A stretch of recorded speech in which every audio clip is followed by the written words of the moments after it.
அழகு மாணிக்கம் அவர்களே,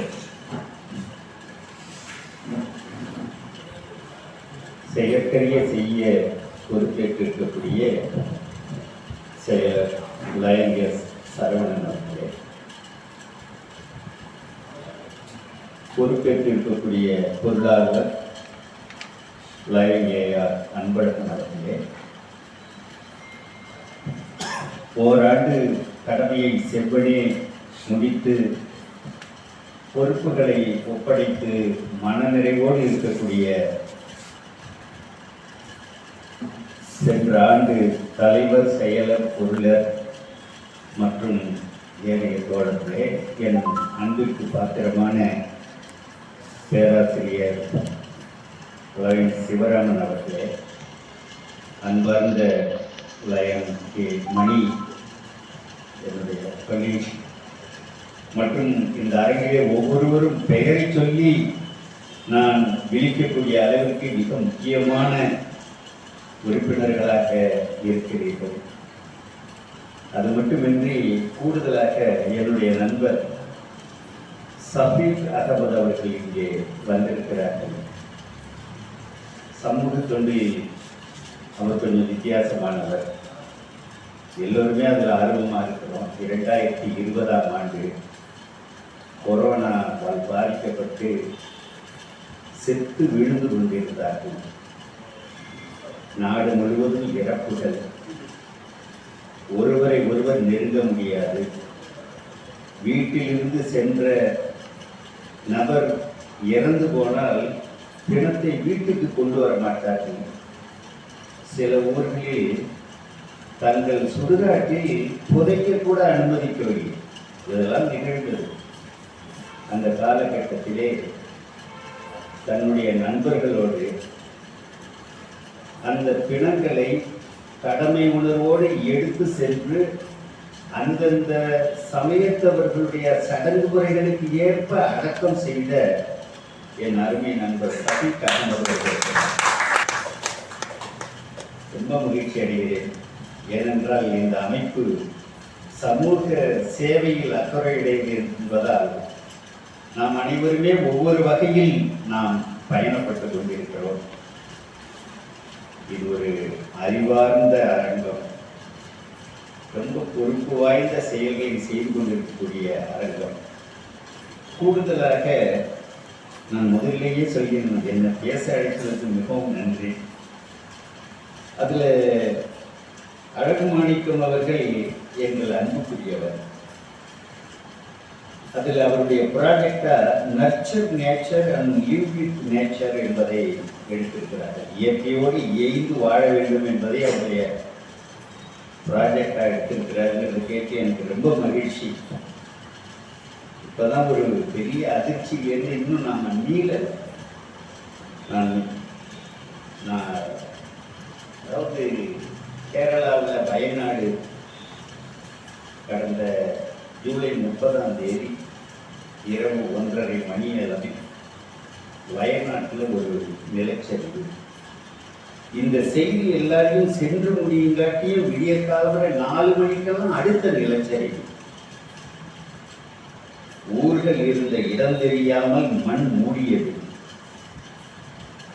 முண்டக்கை என்ற ஒரு ஊர், சூரல்மலை, மேப்பாடி, அட்டமாலா, வைத்திரி, வெள்ளேரி மலை, கொத்தக்கல்லூர், அது மட்டுமல்லாமல் வேறு சில இடங்கள் அவையெல்லாம் இருந்தன, இப்ப இல்லை.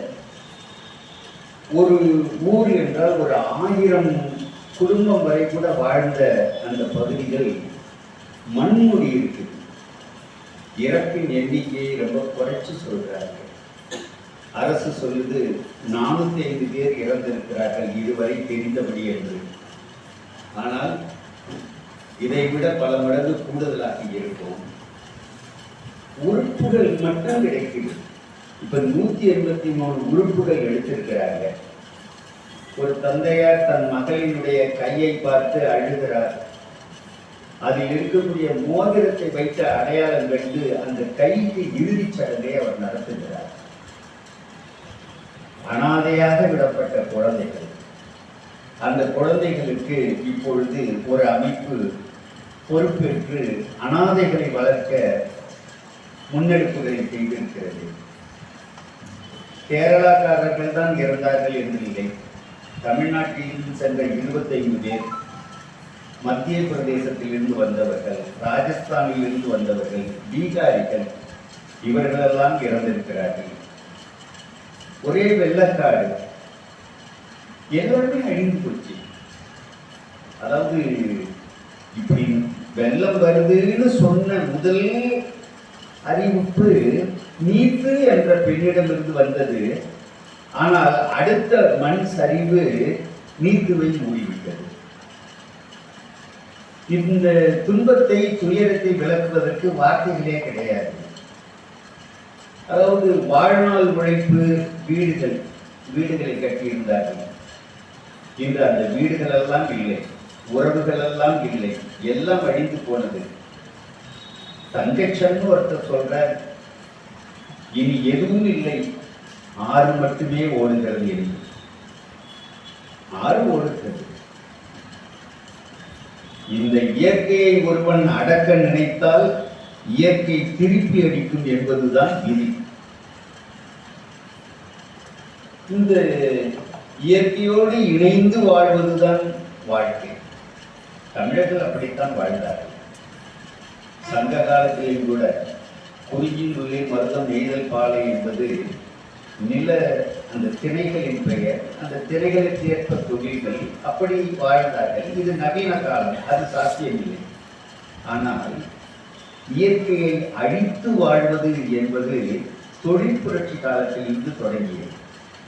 இயற்கையை அழித்து வாழ்வது என்பது 1850க்கு பிறகுதான் தொடங்கியது. அப்போதுதான் அழிவும் தொடங்கியது. இந்த பிரச்சனைகளுக்கு என்ன தீர்வு? வெளியில் என்னமோ நடந்து கொண்டிருக்கிறது, நாம் தண்ணி மூடிக்கொண்டிருக்கிறோம். என்ன வெயிலுக்கு வந்து ஏசிய போடும்ப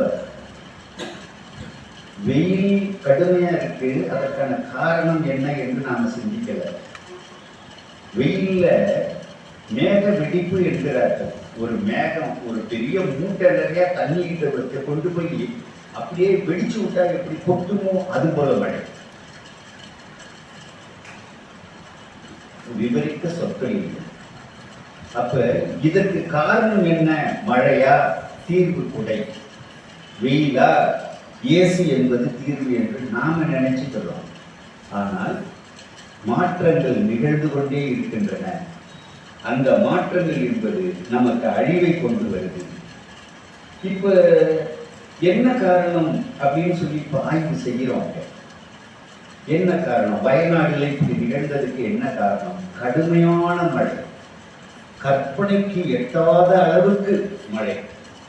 அதாவது அங்கே சுற்றுலாங்கிற பேர்ல புதிய சாலைகளை அமைத்திருக்கிறார்கள், மலைகளை வெடி வைத்து தகர்த்திருக்கிறார்கள், அருகாமையில் குவாரிகள் அமைத்திருக்கிறார்கள், புதிய கட்டுமானங்கள் செய்யப்பட்டிருக்கிறது, பாறைகளையும் மண்ணையும் அகற்றி இருக்கிறார்கள்.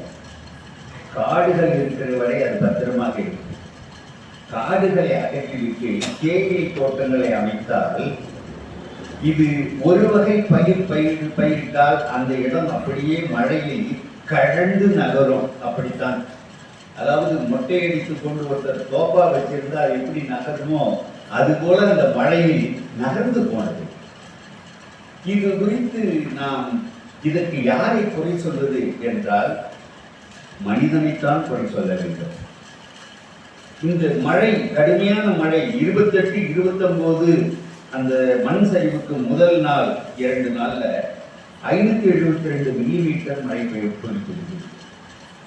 அந்த ஜூலை மாதம் மட்டும் 2093 மில்லிமீட்டர் மழை பொழிந்திருக்கிறது. கற்பனைக்கு எட்டாத அளவு. ஜூன் ஜூலைல 4000 மில்லிமீட்டர். இந்த பண்ணை டீயில நினைச்சு சாப்பிட்டா, டீயில அப்படி நினைச்சு வச்சுக்கிட்டு இருந்தா உள்ள விழுந்துரும். நினைச்ச உடனே எடுத்துடணும். அந்த வயநாட்டில் இருந்த மண்ணு தேநீர்ல நினைக்கப்பட்ட பண்ணின் நிலையை ஒத்ததாக இருந்தது. அவ்வளவு நீர். காடு இருந்தா பிடிப்பு இருக்கும், விழாது. காட்டை அழிச்சாச்சு. இந்த நிலையில தான் இது நிகழ்ந்தது. நான் ஒரு வரி முக்கியமா நான் அதை நியாயப்படுத்தி சொல்லணும். இன்று வயநாடு, நாளை காவிரி படுகை என்பதுதான் என் செய்தியின் சுருக்கம். உங்களுக்கெல்லாம் நினைவு இருக்கும், மேற்கு தொடர்ச்சி மலை என்பது மிக முக்கியமான ஒன்று. தென்னிந்தியாவில் இருக்கக்கூடிய அத்தனை நதிகளுமே மேற்கு தொடர்ச்சி மலையில் தான் பிறக்கின்றன. அது மட்டும் இல்லாமல் அது உயிர் பன்மைத்துவத்துக்கு பெயர் பெற்றது. அந்த மேற்கு தொடர்ச்சி மலை பாதுகாப்பு குறித்து 2011 மாதவ் காட்கே குழு ஆய்வறிக்கையை அளித்தது. ஏனென்றால் கிரானைட்டுக்காக அதை உடைச்சு அல்றாங்க என்பது பெரிய குற்றச்சாட்டு. அதை பாதுகாக்கணுங்கிறதுக்காக மாதவ் காட்கே குழு அந்த ஆய்வு ஒன்றை நடத்தியது. அதில் என்ன சொன்னாங்கன்னா, 75% விழுக்காடு அந்த மலையை பாதுகாக்கப்பட்ட பகுதியாக, சுற்றுச்சூழல் பகுதியாக அறிவிக்க வேண்டும் என்று வலியுறுத்திச்சு. 2011 சூழலியல் பாதுகாப்பு ஆணையம் ஒன்று உருவாக்கணும் அப்படின்னு சொல்லிச்சு. ஒற்றை பயிர்முறை கூடாது, ஆறுகளின் போக்கை மாற்றி அமைக்காதீர்கள், இதோ அழிச்சுட்டு ஆறு தன் வழியை எடுத்துட்டு, சுரங்கங்கள் கூடாது, அனல் மின் நிலையங்கள் கூடாது. இதெல்லாம் ரொம்ப பேர் நம்ம கண்ண முடிக்கிட்டு இருப்போம். நம்ம கிழக்கு கடற்கரை பகுதியில 12 கிலோமீட்டருக்கு ஒரு அனல் மின் நிலையம் அமைக்கிறதுக்கு முன்னமே அனுமதி பெற்று காத்திருக்கிறாங்க. 12 கிலோமீட்டருக்கு ஒரு அனல் மின் நிலையம், அதுக்கு நிலக்கரி நிறைய வேணும். அந்த நிலக்கரியை எடுப்பதற்காக இன்னும் நிலக்கரி வயலை அதிகப்படுத்த போறாங்க. இதெல்லாம் திட்டங்கள் இருக்கு. அவங்க எல்லாம் சயின்ஸ் படித்த பேராசிரியர்களும் தெரிகிறதா? ஒரு தமிழரால அப்படி தூக்கி கவுத்து வச்சுட்டோம்னா, ஒரு எரியில மெழுகுவர்த்தியில ஒரு தமிழரை கவுத்து வச்சா செத்த நாட்களாக அந்த மெழுகுவர்த்தி அணைஞ்சிருந்தானே. அது அணைகிறதுக்கு காரணம் அது உள்ள ஆக்சிஜன் அது எடுத்துக்கிட்டுன்னு அர்த்தம். ஒரு மாவட்டத்துக்கு 4 அல்லது 2 அனல் மின் நிலையம் அமைச்சிட்டா அந்த அனல் மின் நிலையம் அந்த மாவட்டத்தில் இருக்க மொத்த ஆக்சிஜனையும் அது எடுத்துக்கும். குழந்தைங்கள்லாம் மூச்சு திணறி சாவாங்க. என்ன நெஞ்சில் வலிக்குது, மூச்சுக்கு காத்து இல்லை அப்படின்னு சொல்லி தவிக்கிற நிலைமை அதுல வரும். அனல் மின் நிலையம் அமைச்சாக்க கரண்ட் கிடைக்கும்னு சொல்லுவார் யாராவது. தமிழ்நாட்டில் உற்பத்தி ஆகிற மின்சாரம் தமிழ்நாட்டுக்கு போதுமானது. இந்த சாக்கடை ஓடுதை கழிவு நீர், அதுல இங்கிலாந்துல அந்த சாக்கடை நீர் கழிவுகள்ல இருந்து 1,00,000 மெகாவாட் மின்சாரம் உற்பத்தி பண்றாங்க இங்கிலாந்துல. இங்கிலாந்தோட மக்கள் தொகை 6 கோடி, தமிழ்நாட்டின் மக்கள் தொகை 8 கோடி. இங்கே கழிவு நீருக்கு பஞ்சம் கிடையாது. மாற்று எரிசக்தி நம்மால் தயார் பண்ணிக்க முடியும். ஆனால் இதெல்லாம் ஆபத்துகள் இருக்கு அப்படிங்கிறத சொல்றேன். அதே போல இந்த மேற்கு தொடர்ச்சி மலையை காப்பாற்றுவதற்காக 2013 கே கஸ்தூரிரங்கன் குழுன்னு ஒன்று போட்ட, அது ஆய்வறிக்கை கொடுத்தது. அவரு 75% மலையை பாதுகாக்கப்பட்டதா அறிவிக்கணும்னு கேட்கிறார். இவர் கொஞ்சம் தாராளமா 37% சுற்றுச்சூழல் உணர்வு பகுதின்னு அறிவியுங்க என்று அறிக்கை கொடுத்தார். இவரும் அனல் மின் நிலையம் கூடாது, நீர்மின் திட்டம் இருக்கலாம், ஆனால் கட்டுப்பாடுகளோடு அது அமைக்கப்பட வேண்டும். அது மட்டும் இல்லாம கட்டுமானம் செய்யலாம், ஆனால் 20,000 சதுர மீட்டரை அது தாண்டக்கூடாதுன்னு சொன்னார். ஆனா என்ன ஆச்சுன்னா, மாதவ் காட்கே குழு பரிந்துரையையும் மதிக்கல, கஸ்தூரிரங்கன் அறிக்கையையும் மதிக்கல. அவங்க பாட்டுக்கு கட்டுமானங்களை செஞ்சாங்க. கர்நாடக முதல்வர் அன்னைக்கு எடியூரப்பான்னு நினைக்கிறேன், அவர் தான் சொன்னாரு, இது ஈக்கோலாஜிக்கலி சென்சிட்டிவ் ஜோன் என்று அறிவித்தால், அது இந்த சூழல் உணர்வு மண்டலம் என்று அறிவித்தால், அந்த பகுதியில் இருக்கக்கூடிய வாழ்வாதாரங்கள் அதெல்லாம் எங்கள் மக்கள் என்ன செய்வார்கள், வாழ்க்கைக்கு என்ன செய்வார்கள்? இதெல்லாம் நடந்தாதான் வேலை செய்வார்கள், சம்பளம் கிடைக்கும்னு அந்த கோணத்தில் அவர் பேச ஆரம்பித்தார். வயநாடுல 1950 85% காடு வயநாட்டுல. 2018 அந்த 85% காட்டுல 62% அழிக்கப்பட்டு நிலைமைய அப்ப புரிஞ்சுக்கிட்டீங்கன்னு நினைக்கிறேன். தோட்டப்பரப்பு 2 மடங்கானா 100% அதிகரிச்சுன்னு சொல்லுவோம். 1500 மடங்கு தோட்ட பயிர்கள். அப்ப மொத்தமுமே வயநாடு மாற்றி அமைக்கப்பட்டதுன்னு அர்த்தம். இப்ப நாம முக்கியமான ஒரு செய்தியை நாம பதிவு பண்ணணும். மிக அதிகமான மழை. என்ன விஷயம்? புவி வெப்பமயமாதல் அதிகரிச்சிருக்கு. புவி வெப்பமயமாதலால காலநிலை மாற்றம் ஏற்பட்டிருக்கு. காலநிலை மாற்றம் ஏற்பட்டதுனால பேரழிவு மழை, வெள்ளம், புயல் எல்லாம் பாதிச்சுக்கிட்டு இருக்கு. புவி வெப்பமயமாதல் காரணமா இன்னைக்கு கடல் மட்டம் உயர்ந்துகிட்டு இருக்கு. ஒன்றோடொன்று தொடர்பு ரொம்ப ஒரு புள்ளிக்கு வந்துச்சு. உலகத்தில் உள்ள ஆய்வறிஞர்கள், அரசியல் ஆளுமைகள் எல்லாம் ஒரு புள்ளியில வந்து நிப்பாட்டாங்க. இந்த பாசில் சூழல் இருக்கிறது புதைப்படிம எரிபொருள், நிலக்கரி, மீத்தேன், ஷேல் கேஸ், எண்ணெய், எரிவாயு இவற்றை பயன்படுத்துவதால் புவி வெப்பமடைகிறது. இதுதான் இந்த பைக்கு போகுது, கார் போகுது, இவ்வளவு பேர் ஓட்டுறாங்க. அதெல்லாம் பொட்டுகள்ல பெருசு. மொத்த பயன்பாட்டில் பெரிய பெரிய தொழிற்சாலைகள், பெரிய தொழிற்சாலைகள் பல்வேறு வடிவங்கள் இல்லை. நாம கற்பனை பண்ண முடியாத அளவுக்கு எண்ணெய் எரிவாயு பயன்படுத்தப்படுது. அப்ப இதுக்கு நிலக்கரி போட்டு இரவு பகலுமா எரிக்கிறது. இந்த எண்ணெய் எரிவாயு திட்டங்களை சகட்டு மேடைக்கு கொண்டு வருவது. 2020 அவங்க அமைச்சர் நிர்மலா சீதாராமன் எல்லாரும் வீட்டுக்குள்ள பதுங்கிக்கிட்டு இருக்கிறோம். இது அபாயகரமான கட்டம், வெளியில போனா கொரோனா பாதிப்புக்கு உள்ளாயிடுவோம் என்று நாம இருக்கிற காலகட்டத்தில் 50 நிலக்கரி பெருவயல்கள் அமைக்கப்படும் திட்டத்தை அறிவிச்சு ஏலம் கொடுத்தாங்க. தமிழ்நாடும் சேர்த்துதான். தமிழ்நாட்டை சேர்க்காதீங்கன்னு இங்கிருந்து சில பொருட்கள் எழுப்ப முடியுது. எதிர்காலத்தில் தான் என்ன போராட்டங்கள் எப்படி நடத்த போறோம்னு தெரியும். அப்ப நிலக்கரி, மீத்தேன், ஷேல் கேஸ் இது இன்ன வரைக்கும் எடுத்துக்கிட்டு இருக்கிறாங்க. இந்த வெப்பமானது பூமியினுடைய வளிமண்டலத்தை சூடாக்குது. பூமியை சுற்றி இருக்கக்கூடிய வளிமண்டலம் சூரியனில் இருந்து வர்ற கதிர்களை பிரதிபலிச்சிடும். ஆனால் இந்த பசுமை குடில் வாயுக்கள் சொல்றது, கரியமில வாயு, இதெல்லாம் வெப்பத்தை உள்வாங்கும். இந்த வளிமண்டலம் சூடான உடனே அந்த வளிமண்டலத்தினுடைய சூடு காரணமாக கடல் நீரும் சூடாகும்.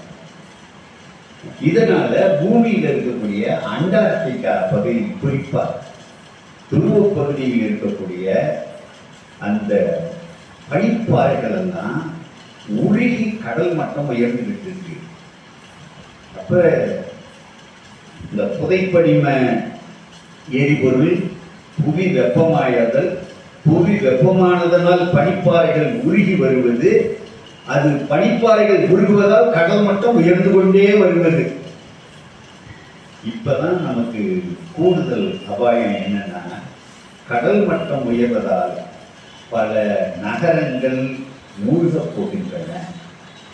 அது காலம் கூட வரையறுத்துட்டாங்க. 7/11/2021 அன்னைக்கு தினமலர்கள் அவர செய்தி, 9 ஆண்டுகளில் மும்பை, கொல்கத்தா, கொச்சியின் குறிப்பிடத்தக்க அளவுக்கு நிலப்பரப்பு கடலுள் மூழ்கும். இந்தோனேஷியா நடுங்கிக்கிட்டு இருக்கு. ஏன்னா அவங்களுடைய தலைநகரம் ஜகார்த்தா 2050 மூழ்க போகுது. அவங்க முடிவுக்கு வந்தாச்சு. ஏன்னா என்ன ரேஷியோவில் கடல் மட்டம் உயர்ந்து கொண்டிருக்கிறது, எத்தனை வருஷம் தாங்கும், எவ்வளவு உயரத்தில் இருக்கு என்பதை பார்த்தால் 2050 இந்தோனேஷியாவின் தலைநகர் ஜகார்த்தா தண்ணிக்குள்ளார போயிடும். ஆகவே தலைநகரை மாற்ற அவங்க முடிவெடுத்திருக்கிறாங்க. மாலத்தீவு தண்ணீரில் மூழ்க இருக்குது. அதனால அந்த மக்களுக்கு வெளிநாட்டில் இடம் பார்த்து கொண்டிருக்கிறார்கள். வெளிநாட்டில் இடம் வாங்குறாங்க, அங்க குடியேற்கிறதுன்னு. மார்ஷல் தீவு, ஃபிஜி, சமோவா இந்த தீவுகள் தண்ணிக்குள்ளார மூழ்க போகுது. நம்ம 2100 நீங்க 2024 இருக்கோம். 2100 12 இந்திய நகரங்கள் கடலுக்குள் மூழ்கும். 2.7 மீட்டர் ஆழத்தில் இருக்கும் அந்த நகரங்கள் சென்னை, விசாகப்பட்டினம், மும்பை, தூத்துக்குடி, மங்களூர், கொச்சின்.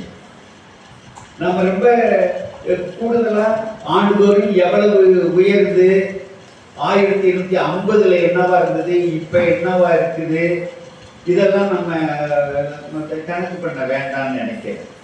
2100 இப்ப இருக்கிறதுல இருந்து 74 சென்டிமீட்டர் கடல் மட்டம் உயர்ந்து இருக்கும். அதாவது 1 மீட்டருக்கு கொஞ்சம் கீழே.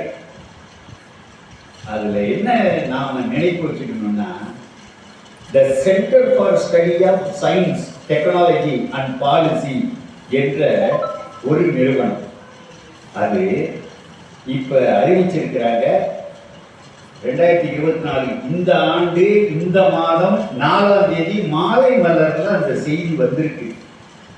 அவங்க என்ன அறிவிச்சிருக்காங்கன்னா, அதாவது மயிலாப்பூர், சென்னையில மயிலாப்பூர், தீவுத்திடல், துறைமுகம் உள்ளிட்ட பகுதிகள் வரிசையா இதெல்லாம் 2100 அளவுல ஒரு பெரும்பகுதி கடலுக்குள்ளார போயிடும். 2060 9.65 விழுக்காடு, அதாவது 114 சதுர கிலோமீட்டர் மெட்ராஸ்ல போயிடும், கடலுக்குள்ளார போயிடும். 2100 பெரும்பகுதி போயிடும். இப்ப நான் சொன்னது பல்வேறு நாடுகளின் பட்டியல் நான் வச்சிருக்கேன். நான் அதெல்லாம் சொல்லி நேரத்தை எடுக்க முடியாது. நண்பர்களே, தமிழ்நாட்டில் கடல் மட்டம் உயர்ந்து கொண்டிருப்பதால் 800 மகாபலிபுரம் வரைக்கும் 3029 சதுர கிலோமீட்டர் கடலுக்கு போகும். நாம இருக்கிற இந்த காவிரி படுகையில இந்த பகுதி எப்படின்னா, ஒரு நீட்ட 165 கிலோமீட்டர் இல்லத்துக்கு கடற்கரையானது ஒரே உயரமே இல்லாம ஒரே சீரா இருக்கும். அந்த இது ஒரு அற்புதமான பகுதின்னு பேசுவாங்க, விவசாயத்துக்கு மிக ஏற்ற பகுதி. ஆனா அதுதான் நமக்கு ஆபத்து. எப்படி ஆபத்துனா, காவிரி பகுதி, நம்ம காவிரி பகுதியை ஒன்னா கருதவே இல்லை யாரும், அதை பத்தி கவலை இல்லை. மெட்ராஸ் போகுது, மும்பை கொல்கத்தா மூழ்க போகுதுன்னு எல்லாம் சொல்லியிருக்காங்கல்ல. முதல் ஆபத்து நமக்கு தான், காவிரி படுகைக்கு தான். காவிரி படுகைங்கிறது கடலுக்கும் நமக்கும் 1 மீட்டர் உயரத்துல தான் இருக்கும். ஒரே 1 மீட்டர் உயரத்துல தான் இருக்கும். 2100 வரைக்கும் காத்திருக்க வேண்டாம். நாம 2050 காவிரி படுகையின் கரையோர பகுதிகள், கிராமங்கள் எல்லாம் காணாமல் போகும். மயிலாடுதுறை தப்பிச்சிரும்னு நினைக்காதீங்க.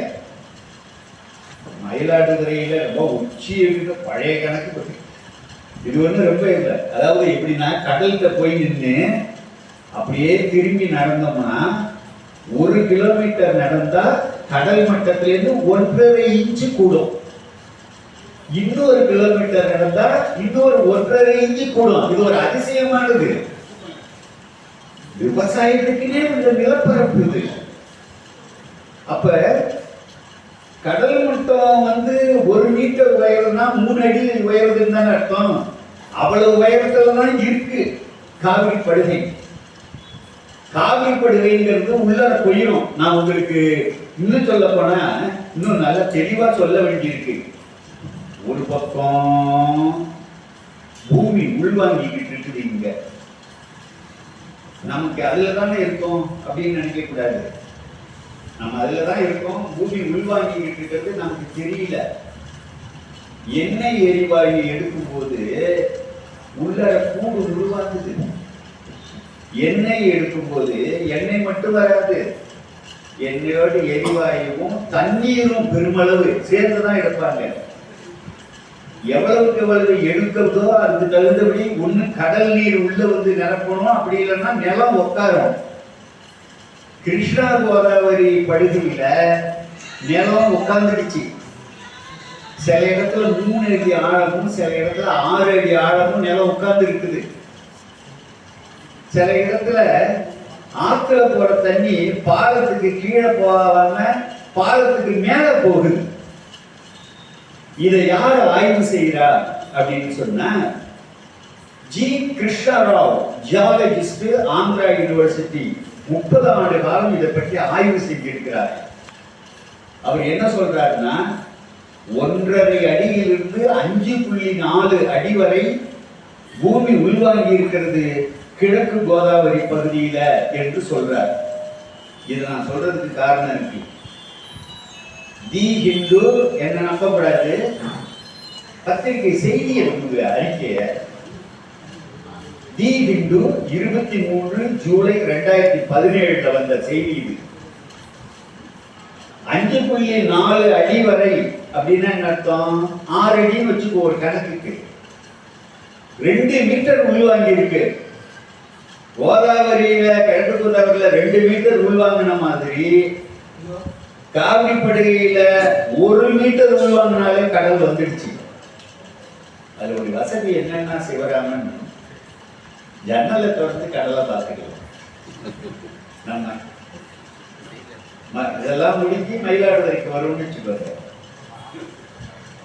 அப்படி கூட அப்படி இல்லைன்னா பணம் போட்டு வீடு கட்டியாச்சுன்னு வச்சுக்கோங்க, மேல வந்துடும். கடலுக்கு கீழே தானே போயிடும்.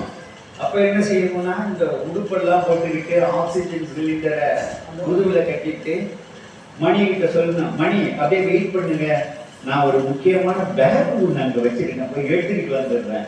டெல்லிக்கு போறதுக்கு நம்ம கிளம்பிக்கிறோம். போய் டைவ் அடிச்சு உள்ள போய் எடுத்துக்கிட்டு கதவை சாத்திட்டு, ஏன்னா அங்கேயும் திருடிடக்கூடாது. நான் சொல்லுவது என்னன்னா, கடலுக்கு கீழே காவிரி படுகை போகும் என்பது உண்மை. அங்க ஆராய்ச்சி பண்ணி அறிவிச்சுட்டாங்க. இங்க அதை சொல்லாம யாரும் அதை செய்யல. இதுல அதாவது டைம்ஸ் ஆஃப் இந்தியா 19 ஜூலை 2023 ஒரு ரிசர்ச் ஆர்டிகிள் இது பற்றி வந்திருக்கு. அதுல என்ன சொல்றாங்க, காவிரி படுகையை பற்றி, submergence due to land subsidence வரும்னு சொல்றாங்க. லேண்ட் உள்வாங்குவதால் கடலுக்கு அடியில் மூடும், சப்மர்ஜென்ஸ் வரும் அப்படிங்கறத சொல்லிட்டு அதுல வருது 5, அதாவது பல பகுதிகள் கடல் மட்டத்தை விடவும் தாழ்வாக இருக்கின்றன. காவிரி படுகையில கடல் மட்டத்தை விடவும் தாழ்வா இருக்கு. காவிரி கடல் ஏன் வரலன்னா அருகாமை பகுதியில் கொஞ்சம் மேடா இருக்கு. அதுல டைம்ஸ் ஆஃப் இந்தியா என்ன சொல்றதுன்னா 0 மீட்டர் லெவல்ல இருக்குதான். 0 மீட்டர் லெவல்ல இருக்கு. அது மட்டும் இல்லாம அதாவது the low elevation coastal zone அப்படின்னு அதுக்கு பேர் கொடுக்குறாங்க. அந்த ஓரம் பூரா லோ எலிவேஷன் கோஸ்டல் ஜோன். அந்த சில பகுதிகள் some are below sea level. நான் வெவ்வேறு இடத்துல இருந்து அந்த வரிகள் மட்டும் உங்களுக்கு காட்டுறது காரணமா, காவிரி படுகை அபாயத்தில் இருக்கு. இன்னைக்கு இல்லைனாலும் இன்னொரு 25-30 வருஷத்துல கடலுக்கு கீழே போயே தீருவோம். இங்க எண்ணெய் எரிவாயு எடுப்பு தொடர்ந்து நடந்திருக்குது. எண்ணெய் எரிவாயு எடுப்பு இப்ப கூட நியூ டெக்னாலஜி. உள்ளார அப்படியே குழாயை செலுத்தி குழாயை பக்கவாட்டில் திருப்பி இந்த ஹைட்ராலிக் ஃப்ராக்சரிங் சட்டன்னு அப்படியே ஒட்டையும் நுறுக்கி அப்படியே உருங்கி எடுக்கிறது. கீழெல்லாம் ஏதோ நல்லா இருக்குன்னு நினைச்சுக்கிட்டு இருக்கக்கூடாது. ஷேல்னு சொல்லக்கூடிய கனிப்பாறையை ரசாயன கலவை நீரால நொறுக்கி உருக்கி எடுக்கிறது. இதை கண்டுதான் பயந்து போய் மீத்தேன் திட்டத்தை நிறுத்தினாங்க. 2015 நிரந்தர தீர்வு எந்த அரசும் அனுமதி கொடுக்கல. ஆனால் நான் சொல்றது மிக முக்கியமான செய்தி, ஆழ்ந்த கவலையோடு ஜெயலலிதா அம்மையார் அவர்கள் 2013 இடைக்கால தடை, ஒரு பெரிய ஆய்வுக்குழு, அந்த அந்த ஆய்வுக்குழு சுவாமிநாதன் அமைப்பெல்லாம் இருந்தது. அவங்க சொன்னாங்க, ஐயோ அந்த 2000 அடியில நிலக்கரிய புடைச்சி மீத்தேன் கேஸ் எடுக்கிறது, அதுக்கு கீழே ஷேல் என்கிற வண்டல் பாறையில எடுக்கிறது, எதுவா இருந்தாலும் அது ஒரு ஸ்பெஷல் டெக்னாலஜி, அபாயகரமான ஹைட்ராலிக் ஃப்ராக்சரிங் முறை. அதை அனுமதிச்சுட்டோம்னாக்க அவர் சொல்றாரு, இந்த மன ரம்மியமான காட்சிகள் எல்லாம் மறைந்து போகும், எல்லாம் பொட்டல் காடாகும், அந்த பகுதியில நிலத்தகடுகள் நகரும், பூகம்பம் வரும் அப்படின்னு அவரு சொன்னார். அந்த திட்டத்தை 2015 ஸ்கிராப் பண்ணி நிறுத்தியாச்சு. ஆனா அதுக்கு கீழே ஷேல்னு சொல்லக்கூடிய வண்டல் பாறையை எடுக்கிற அந்த அதே டெக்னாலஜி ONGC கிட்ட இருந்தது. அதை தான் எதிர்த்து நம்ம போராடிட்டு கிடந்தோம். போராடி பாதுகாக்கப்பட்ட வேளாண் மண்டல சட்டம் 2020 நம்ம வாங்கணும். ஆனா பிரச்சனை தீரல. ஜெயலலிதா அம்மையார் சொன்னதையும் எடப்பாடி கே பழனிசாமி அன்றைய முதலமைச்சர் அவங்க கொடுத்த பாதுகாப்பு சட்டத்தையும் இன்றைய முதலமைச்சர் சொல்லியிருக்கிறாங்க இல்லையா, தன்னை இமையில் பாதுகாப்பது போல பாதுகாப்பேன்னு சொல்லி எந்த கிணறுக்கும் அவங்க அனுமதி கொடுக்கல. ஆனா வெயிட் பண்ணிட்டு இருக்கு வேதாந்தா நிறுவனம் பல நூறு கிணறுகள் அந்த கோஸ்டல் ஓரத்திலையும் ஷேலோ வாட்டர் டீப் வாட்டர்லையும் அதே உரிமங்களை ONGC பெற்றுக்கொண்டு காத்துக்கிட்டு இருக்காங்க. ஆனா என்ன அதிசயம் பாருங்க, மயிலாடுதுறை வட்டம் புத்தாலம் வட்டத்தில் நாங்கள் 35 கிணற புனரமைப்பு பண்ண போறோம். மராமத்து முதல் கட்டமா 8 செய்ய போறோம்னு சொல்லிட்டு நாங்க ஒன்றும் புதுசா இடம் கேட்கல. 712 கிணறு இருக்கு அந்த வளாகத்துல. அந்த வாய்க்குள்ள பழைய கிணறே வாய்க்குள்ள அதை விட சின்ன குழாயா உள்ள அனுப்பி 1500 மீட்டர் ஆழத்துல பக்கவாட்டுக்கு திருப்பி பக்கவாட்டு கிணறுகளை அமைப்பது. நேர போட்டா தானே நீ தடை பண்ணியிருக்க. நான் 1500 மீட்டருக்கு கீழே பக்கவாட்டு கிணறுகளை 3 கிலோமீட்டர் வரைக்கும் அமைப்பேன் என்று அந்த அவங்களுடைய அந்த ஒர்க் ஆர்டரை கூட ஒழுங்கா பார்க்காம இந்த மாசு கட்டுப்பாட்டு வாரியம் அனுமதி கொடுத்திருக்குது. மாவட்ட ஆட்சியர்கிட்ட திரும்ப சொன்னோம். அதை பற்றிய நாலேஜிங்கிறது இல்லை அவங்களுக்கு. மரம் தான் சொன்னாங்க. இந்த காலில் இருக்க முள்ள கிளறி எடுக்கிறதும் ஆப்ரேஷன் தான். இதயத்தை மாற்றி அறுவை சிகிச்சை பண்றதும் ஆப்ரேஷன் தானே. ஆப்ரேஷன் தானே பண்றாங்கன்னாக்க ஆப்ரேஷன்னா எந்த வகை ஆப்ரேஷன், எந்த டீட்டெயிலும் கிடையாது. இது என்னன்னு கேட்டா, எதை கண்டு ஜெயலலிதா அம்மையார் எடப்பாடி பழனிசாமி அவர்கள் இன்னைக்கு இருக்கிற முதலமைச்சர் எதை மறுத்தார்களோ, எதை கண்டு அஞ்சினார்களோ அதே வேலையை மராமத்துங்கிற பேர்ல நடக்கும். அப்படின்னாக்கா இதனுடைய விளைவுகளை நாம சந்திச்சுதான் ஆகணும், வேற வழி இல்லை.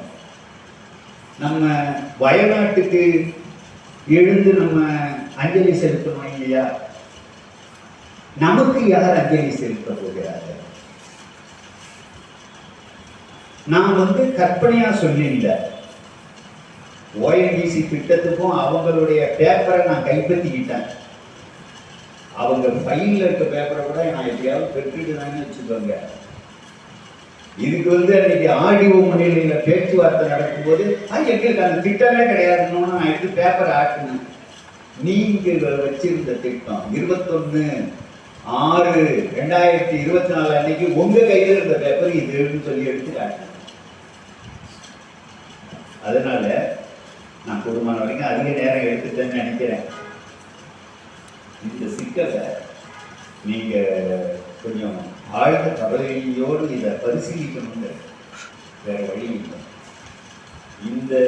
இதுல நம்ம கவனம் இல்லாமல் இருந்தோம்னா அடுத்த தலைமுறை நமக்கு சாபம் கொடுக்கும். நம்ம மன்னிக்கவே மன்னிக்காது. காவிரி படுகையை பாதுகாக்க வேண்டிய கடமை இதில் இருக்கிற ஒவ்வொருத்தருக்கும் இருக்கு. இதுவரைக்கும் அந்த அழிவே இதுவரைக்கும் இருக்கக்கூடிய எண்ணெய் எரிவாயு திட்டங்களாக தான் உலகம் பூரா.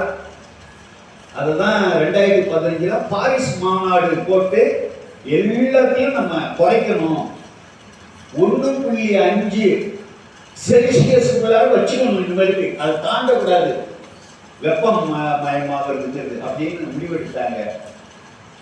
போரிஸ் ஜான்சன் இங்கிலாந்தின் பிரதமர் எதிர்த்து இங்கிலாந்தின் பிரதமர் போரிஸ் ஜான்சன் சொன்னாரு, 2030 ஒரு பேருந்து கூட டீசல் பெட்ரோல் தான் இங்கிலாந்தில் ஓடாது அப்படின்னு அறிவிச்சார்.